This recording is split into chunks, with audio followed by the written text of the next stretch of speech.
त्यांनी स्टेटस टाकला होता की मराठी माणसाला आम्ही पेलतो, मारवाडी लोक पेलतो म्हणून महाराष्ट्रामध्ये राहून. याचं काय करायचं आम्ही केलंय, पण हा मातोश्री आहे ना, इथे सांग, इथे बोल, कान पकडायचं, सांगायचं भेटतो आम्ही धंदे करायला आलो इकडे,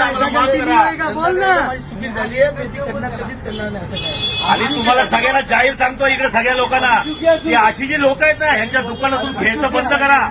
असे मातोश्री इकडे येऊन कामवत आहेत, इथे बाहेरच्या देशातून बाहेरच्या जिल्ह्यातून येऊन इकडे कमवतात, महाराष्ट्रामध्ये कमवतात आणि महाराष्ट्रामध्ये सांगतात काय तर मराठी माणसाला पेलतो आम्ही मराठी माणसाला पेलतो. याचं काय करायचं आम्ही करतोय, पण तुमची सगळ्यांची जबाबदारी आहे की मराठी माणसाने या दुकानावर बहिष्कार केला पाहिजे. भावाला पण बोलत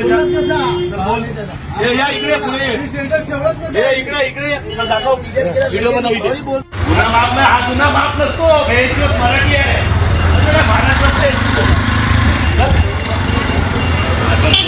यांच्याकडून कोणी घ्यायचं खरेदी नाही करायची. त्याला इकडे येऊन पैसे कमवले आणि इथे महाराष्ट्राला सांगता तुम्ही, हा महाराष्ट्राला पेलणार. इथे कमवतात पैसे, खातात माधवचे तुम्ही लोक. रिक्षा चला, चल तुला पोलीस स्टेशनला जायचं, आता इथे मार खाशील कुत्र्या माधवचे.